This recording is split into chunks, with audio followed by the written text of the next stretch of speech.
तो page number 193 में बोध सागर में आप देखेंगे कितना स्पष्ट लिखा गया है, लेकिन जो विवेकी होगा केवल उसी की समझ में आएगा। जो अविवेकी है वो केवल अक्षरों को पढ़ के झक मारते रह जाएंगे, उस सार को नहीं ग्रहण कर पाएंगे जो कबीर साहब बताना चाहते हैं, जो कबीर साहब समझाना चाहते हैं। उस चीज को ये लोग कभी नहीं समझ सकते। तो देखिए क्या कहते हैं, शब्द विदेह भयो उजियारा, तिहि पीछे त्रिलोक पसारा। यानी कि 3 लोक बनने से पहले जो आत्मा है वो विदेह रूप में थी, इस देह में नहीं थी, जीव रूप में नहीं आई थी वो, तब वो विदेह रूप में थी। और उसी से आगे उजियारा यानी कि आगे सारा पसारा पड़ा। शब्द विदेह भयो उजियारा, तिहि पीछे त्रिलोक पसारा। शब्द ही नाम लोक है भाई, वही शब्द वही नाम जो 3 लोक बनने से पहले जो था आदि नाम, वही लोक है। जैसे ये 3 लोक बना, उससे पहले जो शब्द था विदेह शब्द, वही चौथा लोक है भाई, समझो इसको। शब्द ही नाम लोक है भाई, नी अक्षर में रहे समाई। उसी नी अक्षर में वो सुरती समाई हुई थी इस 3 लोक का पसारा डालने से पहले, वही उसका लोक था। शब्द ही सुरती के लिए लोक था। अरे शब्द जो 3 लोक से पहले था उसी में सुरती रहती थी। सुरत समाये शब्द में, वाको काल ना खाए।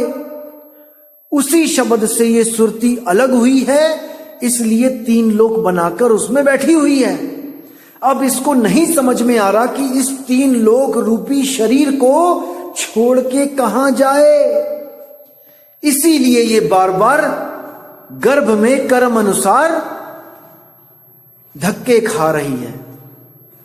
अगर इसको ऐसा गुरु मिल जाए जो इसको शब्द विदेह का लखाव करा दे, विदेह का, देह का नहीं, जो आपको यह बोल दे कि परमात्मा देह रूपी है, वो विदेह को जानता ही नहीं है, अभी जानता ही नहीं है। इसीलिए साहिब ने बोला है आदि नाम पहचानो भाई। आदि नाम विदेह है, विदेह देह नहीं है। आदि नाम है सत्य कबीरा, सत्य कबीरा विदेह है। समझ जाओ इसको। शब्द शब्द सब कोई कहे, वह तो शब्द विदेह है। जीवा पे आवे नहीं, निरख परख कर ले। वो जीवा पे नहीं आता, और जो कोई जीवा पे अगर आपको मंत्र दे दे तो समझ जाओ वो काल का ही दूत है। अब कई लोग हमसे भी प्रश्न करते हैं कि आपके गुरु भी तो 4 नाम 5 नाम देते हैं बोलने वाला, तो वो भी तो काल के दूत हुए। नहीं भाई, वो आपको ये बता के दे रहे हैं कि ये नाम छुड़वा दिए जाएंगे जब आपको उस शब्द का बोध हो जाएगा। आप समझ जाओगे कि वो शब्द बोलने लिखने पढ़ने में नहीं आता, तब आपको ये नाम छुड़वा दिए जाएंगे। लेकिन जब तक आपको ये चीज नहीं समझ में आती कि वो विदेह शब्द है, जब तक आपको इन अक्षरों को दिया ही जाता है। क्योंकि कई भगत होते हैं जो कभी भक्ति से जिसका लेना देना ही नहीं है, सीधे मंदिरों से आ गए नाम लेने, या राम जी की पूजा करते हुए आ गए नाम लेने, कृष्ण जी की पूजा करते हुए आ गए नाम लेने। तो पहले उन्हें सतपुरुष उस सत्य शब्द के बारे में उससे प्रेम करवाने के लिए कुछ नाम दिए जाते हैं, ताकि उनके मुंह पे वो चीज रटे, उनको पता लगे कि हमने सत्य का, सत्य से प्रेम करना है, सत्य को पाना है। तभी तो वो उस चीज को खोजने के लिए तैयार होंगे, समझेंगे उन बातों को। तो क्या बोला है, शब्द ही नाम लोक है भाई, नी अक्षर में रहे समाई। नी अक्षर का परिचय होई। अब देखो यहां परिचय यानी पहचान। अब किसी से आपका परिचय करवाया जाता है तो पहचान करवाई जाती है, तो यहां नी अक्षर से पहचान करवाई जाएगी आपकी। नी अक्षर का परिचय होई, तब सतलोक पहुंचे है सोई। अब यहां सतलोक का मतलब कोई शहर नहीं है कि कोई बस्ती या गांव ऐसा सतलोक होगा, नहीं। ये नी अक्षर शब्द के लिए बोला गया है कि वो नी अक्षर शब्द जहां पे वो समाई हुई थी वो दोबारा वहीं समा जाएगी जब वो नी अक्षर का परिचय हो जाएगा। जीवत लोक बैठ पुनि जाई, सार शब्द में रह समाई। जीवत लोक बैठ पुनि जाई यानी जीते जी आप उस लोक में बैठ पुनि यानी दोबारा उस लोक में बैठ जाओगे जाके जीते जी। देखने में लगेगा कि आप तो यहां पे हो, आप तो 3 लोक में धक्के खा रहे हो, लेकिन आपकी सुरती उस शब्द में लीन होगी जो 3 लोक से परे है, जो चौथा लोक है। उस शब्द में, उस सार शब्द में आप समाये रहोगे। जब आप भक्ति करोगे तब वो अवस्था आपको जरूर प्राप्त होगी जीते जी। 1 दिन में 2 दिन का कहानी नहीं है ये, इसमें समय लगाना पड़ता है भाई। आगे कहते हैं अमर शब्द की होए चिन्हारी, अंबुदीप ताही बैठारी। जब उस अमर शब्द की चिन्हारी यानी चीन जाओगे आप उस अमर शब्द को, जिसको अजर शब्द, अमर शब्द, अकह शब्द कहा जाता है, ये जपना नहीं है। ऐसे गुरु मिलेंगे जो आपको जपवाने लग जाएंगे, आदि नाम, अजर नाम, अकह नाम, ये नाम, वो नाम। अरे भाई जपना नहीं है, उसको चीनना है। अमर शब्द की होए चिन्हारी, उसको चीनोगे जब, तब अंबु दीपता ही बैठारी। तब उस दीप में, उस सार शब्द रूपी अंबु दीप में वो हंस जाके बैठेगा। अंबु दीप लोक कर नामा, शोभा कहा कहो निज धामा। जब उस लोक में आप समाओगे, उस शब्द में आप समाओगे, उसकी शोभा वर्णित नहीं हो पाएगी। क्या कहूं उसकी शोभा। अवर्ण रूप वर्णो नहीं जाई, उसका रूप ऐसा है कि वो वर्ण कर ही नहीं सकता उसको वर्णित कोई। अवर्ण है वो, उसका तो अनुभव किया जा सकता है केवल। अवर्ण रूप वर्णो नहीं जाई, धर्मदास सुनियो चितलाई।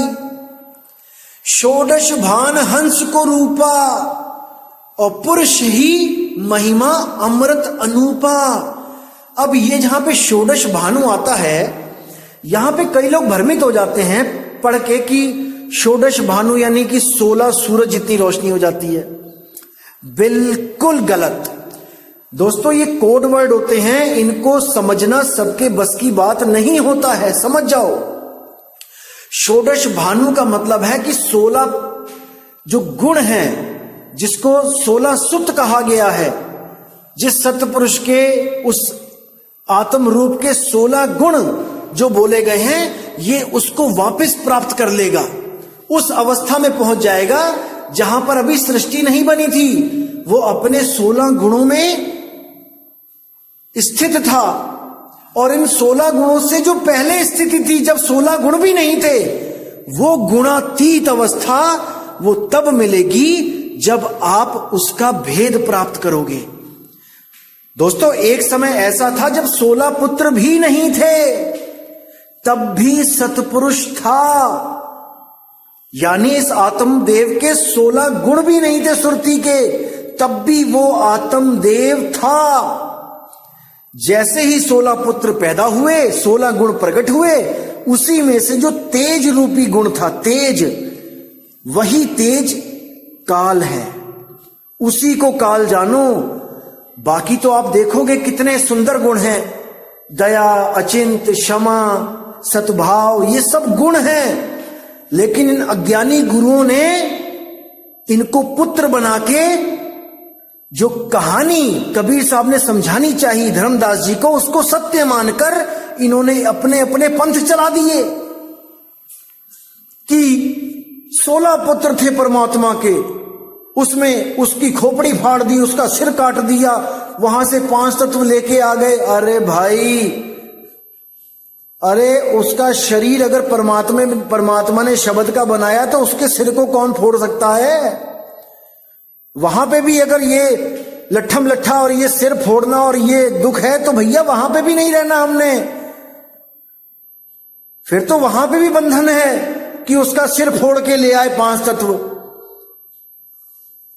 तो भाई सिर तो यहां भी फूट रहे हैं हमारे लड़ लड़ के, और सिर वहां भी फूट रहे हैं। तो हमने क्या करना है ऐसे सतलोक में जाके? विचार करो, समझो इन बातों को। तो आगे क्या कहते हैं? अमर शब्द होए चिन्हारी, अंबुदीप तहीं बैठारी। अंबुदीप लोक का नामा, शोभा कहां कहो निज धामा। अवन रूप वर्णो नहीं जाई, धर्मदास सुनियो चितलाई। शोडन भान हंस को रूपा, पुरुष ही महिमा अमृत अनूपा। अमर शब्द सो प्राणी भयऊ, वही शब्द सो लोक ही गयहू। जो उस अमर शब्द को जान जाएगा, जपेगा नहीं अमर नाम, जो उस अमर शब्द का भेद पा जाएगा, वही शब्द सो लोक ही गयहू। वही शब्द, उसी में सुरती टिक जाएगी और उसको मान लो कि लोक ही गयहू। समझो वही लोक को गया जो उस शब्द को चीन पाया। पान परवाना शब्द है सारा। अब ये पान परवाना वो शब्द है, ना कि ये 10 रुपए का पान घुमा के उसमें मेवे मिष्टी मीठा सौंफ डाल के खिला दिया तुम्हें। ये नहीं है वो पान। पान परवाना शब्द है सारा, वो सार शब्द ही पान परवान है। जब तक वो सार शब्द नहीं मिलेगा, वो पान परवाना नहीं मिलेगा, आप सतलोक नहीं जा सकते, आप उस शब्द में नहीं समा सकते। यही मूल सो हंस उबारा, यही वो मूल ज्ञान है जिससे हंस का उबार होगा, उबरेगा हंस, निकलेगा इस भवसागर से। अकह नाम अक्षर है भाई। अब इसको समझो, अकह नाम, अकह यानी जो कहने में नहीं आ सकता, तो वो अक्षर कैसे हो सकता है? 52 अक्षरों की बात हो रही है यहां पे। तो यहां पे भेद बताया जा रहा है। अकह नाम अक्षर है भाई। अक्षर यानी जिसका कभी शर यानी नाश ना हो। अक्षर, आ आगे लग गया तो वो अविनाशी हो गया। अकह नाम अक्षर है भाई। अक्षर का मतलब होता है आत्मा। आत्मा को भी अक्षर कहा जाता है। सोई गुरु पूरा कहावे, 2 अक्षर का भेद बतावे, एक छुड़ावे एक लखावे। तो यहां पर उस अक्षर की बात हो रही है जिसका हमने लखाव करना है। अकह नाम अक्षर है भाई, तुम नी अक्षर रहो समाई। यानी उसी नी अक्षर में जो अक्षरों में नहीं है, वो आत्मा अक्षरों में नहीं है, उस नी अक्षर में रहो समाई। उसमें तुम अपनी सुरती को घुमा के लगा लो। नी अक्षर को करे निबेरा, कहे कबीर सोई जन मेरा। जो उस नी अक्षर आत्मा का निबेड़ा कर लेगा, वही मेरा हंस है। और जो अक्षरों को जप जप के अपना अनमोल जीवन नाश करेगा, वो कागा है, कौवा है। अरे जग में बहुत से काग हैं, कोई कोई हंस हमार। वो बिरला हंस कोई कोई है जो उस नी अक्षर को समझ के उसको ग्रहण कर ले।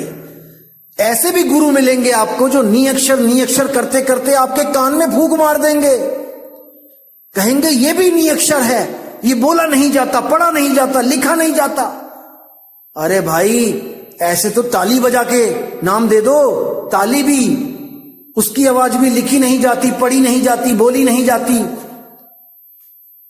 मूर्ख बना दिया इन लोगों ने, मूर्ख। लेकिन अब नहीं बनना मेरे दोस्तों। विवेक लगा लो, बुद्धि लगा लो, जितनी मालिक ने दी है इंसानी चोले में, क्योंकि बाकी जन्मों में बुद्धि नहीं मिलेगी। बुद्धि निर्णय करती है सत्य असत्य का। परमात्मा को पाना बुद्धि का काम नहीं है, लेकिन सत्संग को सुन के सत्य असत्य का निर्णय करना बुद्धि का ही काम है। कई लोग कहते हैं कि बुद्धि, आप बुद्धि की बात करते हो, बुद्धि तो काल का रूप है। अरे मेरे भाई, लगाम जब तुम्हारी किसी जानवर के हाथ में आ जाती है तो तुम गुलाम बन जाते हो, और जब उसकी लगाम तुम्हारे हाथ में आ जाती है तो वो गुलाम बन जाता है। इसको समझो। बुद्धि तुम्हें तब तक भरमाएगी जब तक तुम्हारी लगाम बुद्धि के हाथ में है, और जिस दिन बुद्धि की लगाम तुम्हारे हाथ में आ गई, उस दिन जो तुम चाहोगे वो होगा। अभी मन के गुलाम हुए हो, जब मन तुम्हारा गुलाम हो जाएगा फिर तुम जीने का नजरिया देखना कि क्या हो जाता है। इसलिए मैं कह रहा हूं, अभी बुद्धि लगाओ सत्य और असत्य का निर्णय करने के लिए। शब्द को पाना बुद्धि का खेल नहीं है। मन, बुद्धि, चित्त, अहंकार, इन चारों की बस की बात नहीं है। वो तो सतगुरु जब भेद बताएगा तब निम्न पद में आके आपको उसको ग्रहण करना पड़ेगा, बात तभी बनेगी। लेकिन सत्य असत्य का निर्णय बुद्धि ही करती है। जैसे बैठे बैठे आपके मन में एकदम विचार आया, मन, बुद्धि, चित्त, अहंकार, इन चारों की मैं आपको क्रिया बताता हूं। बैठे बैठे एकदम मन में विचार आया कि चल शराब पीने चलते हैं। अब ये विचार किसने दिया? मन ने। मन ने अपना काम कर दिया और मन अपना काम करके अलग हो गया। उसने विचार डाला, कहां डाला? बुद्धि में। बुद्धि से ही सोचोगे ना, कुछ भी मन सोचेगा बुद्धि में ही आएगा ना। जैसे ही मन ने सोचा, बुद्धि ने कैच कर लिया उसको। अब बुद्धि वहां पे विवेक लगाएगी कि जाऊं कि ना जाऊं, सत्य असत्य का निर्णय करेगी। मन, बुद्धि ने कहा नहीं जाना, तो कहानी वहीं खत्म हो जाएगी। और बुद्धि ने कहा हां चलना है, तो अब बुद्धि का भी काम पूरा हो गया। अब आगे क्या बचा? मन, बुद्धि, चित्त। अब चित्त का क्या काम है? चित्त का काम है एकाग्रता। वो आपकी बुद्धि से एकाग्रता देखेगा कि कहां पे जाना है, दाएं जाऊं, बाएं जाऊं, उस गली में जाऊं, अगली गली में जाऊं। ये चीज, ये काम चित्त का है। चित्त ही घूमता है 3 लोक में। अब चित्त ढूंढ रहा है दुकान का एड्रेस, चित्त ने पा लिया। अब चित्त का काम भी खत्म। अब आपके पास 3 चीजें आ चुकी हैं। एक विचार आया और उस पर आपने सहमति भी कर दी बुद्धि के द्वारा, और आपने जगह भी अपने मन में ही, चित्त ने उसको दर्शा दिया कि कहां जाना है। अभी भी आपका कर्म नहीं बना। अब जो असली काम है वो है अहंकार का। अब अहंकार आपके 60 किलो, 70 किलो, 80 किलो के शरीर को उठाएगा और उस दुकान तक लेके जाएगा, और इसी के द्वारा आपका कर्म बन जाएगा। मन, बुद्धि, चित्त, अहंकार। लेकिन जब यही चीजें, आप इन चारों शक्तियों को अपने भले के लिए यूज करोगे तो ये आपका पूरा साथ देंगी, क्योंकि इनकी लगाम आपके हाथ में है। जब आप सोचते हो कि आज सत्संग सुना जाए तो कौन सोचता है? मन ही तो सोचता है। मन ने सोचा कि हां सत्संग सुना जाए, और उसके बाद मन ही दोबारा विचार दे देगा कि नहीं, कुछ और देखा जाए। अब बुद्धि विवेक लगाती है, वहां पे बुद्धि निर्णय करती है कि सत्संग सुनना है कि कुछ और सुनना है। तब जब आप कहते हो कि हां सत्संग सुनना है, तो आप सत्संग को ऑन कर देते हो। चित्त और अहंकार के द्वारा, चित्त द्वारा पता लगता है कि कौन सा यूट्यूब चैनल है, और अहंकार आपका अंगूठा उस पर दबा देता है और सत्संग शुरू हो जाता है। तो इन चारों को आपने अपने बस में रखना है। 5 तत्व, 25 प्रकृति, 3 गुण, मन, माया, 10 इंद्रियां, इनको अपने कंट्रोल में रखोगे तब आपका आसान काम हो जाएगा, बहुत आसान हो जाएगा आपका काम। इसीलिए बोला है कबीर कबीर क्या करे तू खोज आपन शरीर, और 10 इंद्रियां बस में कर तू आप ही आप कबीर। गुरु से ज्ञान लेके जब आप अपनी 10 इंद्रियों को बस में करोगे, ज्ञान लेके, बिना ज्ञान लिए ये नहीं होंगी। 21,000 वर्ष तपस्या करी साधु ने, पराशर ऋषि ने, और 21,000 साल के बाद आके उस मल्लाह की बेटी के साथ भोग कर लिया। क्यों किया? क्योंकि उसके पास शब्द की शक्ति नहीं थी। जब तक शब्द की शक्ति नहीं होगी, जब तक ये इंद्रियां पूर्णतया नहीं खत्म हो सकती। 21,000 साल तक उन इंद्रियों ने परेशान नहीं किया उस महात्मा को, लेकिन जैसे ही दांव देखा, खेल दिया। लेकिन जब आपके पास सार शब्द होता है, तब आपके पास एक तरीका होता है इससे बचने का, इस काल को मुरझाने का एक तरीका होता है, कैसे इसको खत्म किया जाए, कैसे इस पे अंकुश लगाया जाए, और वो होता है सत्य सिमरण। जब आप सत्य सिमरण करते हो तो ये काल एक पल में मुरझा जाता है, एक पल में मुरझा जाता है। समझना है इसको मेरे भाइयों, और यही सतगुरु का वो मूल मंत्र है जो 10 इंद्रियों को बस में करके आपको स्वयं कबीर बना देगा। क्योंकि ऑलरेडी आप कबीर हो, लेकिन अभी अज्ञान में हो, कबीरा हो अभी आप। जब आप कबीरा से कबीर बन जाओगे, तब आपको किसी अन्य की कोई आवश्यकता नहीं रहेगी। आप स्वयं सोहम सत्य कबीर, आप स्वयं वही हो जाओगे। तो दोस्तों, इसी के साथ मैं ये सत्संग की समाप्त करता हूं, और उम्मीद करता हूं कि आदि नाम हम भाग सुनाया, मूर्ख जीव समझ नहीं पाया। ये बात करके अब आपको कोई और मूर्ख नहीं बना सकता, जब तक आप स्वयं ना बनना चाहो। अगर आपने स्वयं मूर्ख बनना है तो बन जाओ, कोई मना ही नहीं है, लेकिन विवेकी हंस अब मूर्ख नहीं बनेगा। तो दोस्तों, इसी के साथ मैं अब विदा चाहूंगा, और अगला सत्संग मैं बहुत जल्दी भेजूंगा, और आपका पूर्ण विवेक जागेगा उस सत्संग को सुन के। और जो लोग कह रहे हैं कि हमें नंबर दे दो आश्रमों के, दोस्तों सब मिलेगा, आप फिक्र मत करो, हर चीज मिलेगी, समय पे मिलेगी, आप बिल्कुल फिक्र ना करो। मैं पूरा वर्क कर रहा हूं इस पे, हर शहर के, हर जहां पे भी आश्रम है, मैं सबका एड्रेस पता करने में लगा हूं, और बहुत जल्दी ये कार्य समाप्त हो जाएगा, और मैं पूरी लिस्ट इसको मैं यूट्यूब पे डाल दूंगा, आप बिल्कुल फिक्र ना करें। तो इसी के साथ दोस्तों मुझे विदा करें। जय गुरु बंदी छोड़ विराग साहिब, जय गुरु बंदी छोड़ साधु शरण साहिब जी की, जय गुरु बंदी छोड़ मदन साहिब जी की, जय जय गुरु बंदी छोड़ सतगुरु सत्य कबीर साहिब जी की सदा ही जय हो, सदा ही जय हो मेरे मालिक की। साहिब बंदगी सतनाम।